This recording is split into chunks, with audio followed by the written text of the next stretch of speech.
আজ এই সুন্দর আর খুব সিম্পল ইলাস্ট্রেশনটা আমি কিভাবে ওয়াটার কালার ইউজ করে বানিয়েছি সেটাই তোমাদের স্টেপ বাই স্টেপ করে দেখাবো। এখানে আমি ডিজিটালি পেন্ট করেছি, কিন্তু ট্রাস্ট মি, এই প্রসেসটা কিন্তু সব মিডিয়ামেই সেম। পুরো ভিডিওটা দেখতে থাকো, তাহলেই বুঝতে পারবে। তো চলো দেরি না করে শুরু করা যাক। এই ওয়াটার কালারের জন্য প্রথমেই একটা ওয়াটার কালার টেক্সচার পেপার নিয়ে তাতে খুব হালকা হাতে রাফ স্কেচ বানিয়ে নিয়েছি। এরপর প্রতিটা সেকশনগুলোকে খুব লাইট কালার দিয়ে ভরিয়ে দিচ্ছি। ওয়াটার কালারের ক্ষেত্রে ফার্স্ট যে কালারের কোটটা দেওয়া হয় সেটিকে কিন্তু খুব হালকা রাখতে হয়। রং আর জলের মিশ্রণে জলের পরিমাণ একটু বেশি রাখলে হালকা কালারের এই বেসটা আমরা অ্যাচিভ করতে পারি। ওয়াটার কালার পেন্টিংয়ের সৌন্দর্য কিন্তু জলের ফ্লোকে কন্ট্রোল করার মধ্যেই ফুটে ওঠে। এই রঙের জল যখন শুকিয়ে যায় তখন পেপার টেক্সচারের সাথে মিশে অনেক রকম প্যাটার্ন তৈরি হয়, আর সেটাই হলো ওয়াটার কালারের ইউএসপি। ছোটবেলায় পেন্টিং ক্লাসগুলোতে আমার ফেভারিট জিনিস ছিল কোনো কিছুতে কালার ফিল করা। আমার এখনো মনে আছে, ফার্স্ট যেদিন কালার করতে যাব সেদিন আমার হাতে প্যাস্টেল কালার ধরিয়ে দেওয়া হয়েছিল। ছোটবেলায় আমরা ওগুলোকে মোম রং বলতাম, তোমরাও কি তাই বলতে? যাই হোক, তো ওই মোম রং ছিল আমার ভীষণ প্রিয়। আমি ডিপ ডিপ কালার চুজ করতাম আর এক টানে পেন্টিংয়ের প্রতিটা পার্ট নানা রঙের কালার দিয়ে ভরিয়ে দিতাম। বেশ মজাই লাগতো। তারপর একটু বড় হতেই আমার হাতে মোম পেন্সিলের পরিবর্তে তুলি ধরিয়ে দেওয়া হলো। উফ, সেই কি ঝামেলা! তুলি প্রথমে জলে ভেজাও, তারপর সেই জলওয়ালা তুলির রঙের মধ্যে মেশাও, তারপর গিয়ে পেপারে তুলির টানটা দাও, আর তারপর পেন্টিংটা দেখতে লাগে এই রকম। ই বাবা, এটা কি? পেন্টিংটা কি বাজে লাগছে দেখতে! এত কিছুর পর আমি এরকম এক্সপেক্ট করিনি। ছোটবেলায় আমারও ঠিক এটাই মনে হতো, কিন্তু ঘাবড়ে গেলে চলবে না।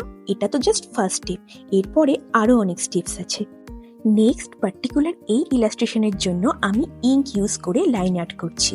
তাতে পেন্টিংয়ের প্রতিটা এলিমেন্ট একটু ফুটে উঠবে। আর ওয়াটার কালার আর ইঙ্কের কম্বিনেশনটা আমার পার্টিকুলারলি খুব পছন্দ।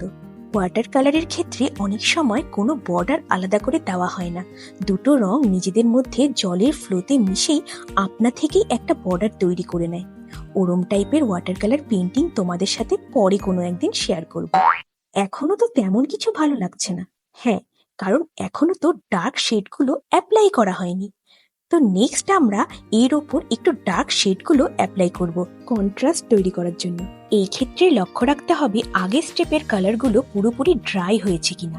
সম্পূর্ণ ড্রাই হওয়ার পরেই নেক্সট স্টেপ শুরু করতে হবে। ডার্ক কালার শেডের জন্য জল ও রঙের মিশ্রণের মধ্যে রঙের পরিমাপটা কিন্তু একটু বেশি করে নিতে হবে। যতটা রং বেশি নেবে জলের তুলনায় কালারটা ততটাই গাঢ় হবে। এখন তাও কিছুটা ফুটে উঠেছে। হ্যাঁ, এখন ঠিক এইভাবেই নিচের ফুল পাতার ব্যাকগ্রাউন্ডটাকে ডার্ক শেড দিয়ে ফিল করব। এই ওয়াটার কালারের ক্ষেত্রে একটা ইম্পর্টেন্ট ফ্যাক্টর হলো পেপারের থিকনেসটা যতটা বেশি হবে ততটাই বেশি ওয়াটারটা সোক করতে পারবে, আর পেপারের টেক্সচারটাও ইনট্যাক্ট থাকবে। তো দেখো, এখানে ডার্ক শেড দিয়ে যেমন শ্যাডোগুলো এঁকে নিচ্ছি, তেমনি মাঝে মাঝেই এই প্যাটার্নগুলো বানিয়ে নিচ্ছি। প্রতিটা স্ট্রোক দেওয়ার আগে অবশ্যই কিন্তু দেখতে হবে পেপারটা ড্রাই আছে কিনা। এরপর আস্তে আস্তে ডিটেলিংগুলো অ্যাড করে যেতে হবে। এই ইলাস্ট্রেশনের হেয়ারটায় আমি কলকা ডিজাইন করছি। কেমন লাগছে হেয়ারটা জানিও কিন্তু অবশ্যই। এখন আস্তে আস্তে খুব ডার্ক শ্যাডোগুলো পেন্ট করে নিচ্ছি।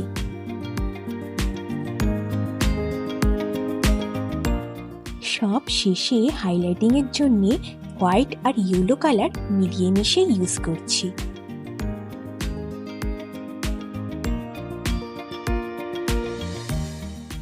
সবকিছু হয়ে যাওয়ার পর এখানে একটু স্প্ল্যাশ এফেক্ট দেওয়ার জন্য হোয়াইট কালার নিয়ে এইভাবে ডট ডট করে দিচ্ছি। তো এই হলো আমার ফাইনাল রেজাল্ট। এটা কিন্তু এখন বেশ ভালো লাগছে। হ্যাঁ, ওয়াটার কালারের ক্ষেত্রে ধৈর্য ধরে সময় নিয়ে পেন্টিংটা করলে রেজাল্ট বেশ ভালোই আসে। তো তোমাদের কেমন লাগলো এই ইলাস্ট্রেশনটা অবশ্যই কমেন্ট করে জানিও কিন্তু। If you like this video, please subscribe to my channel. Next ভিডিওতে আবার দেখা হবে। বাই।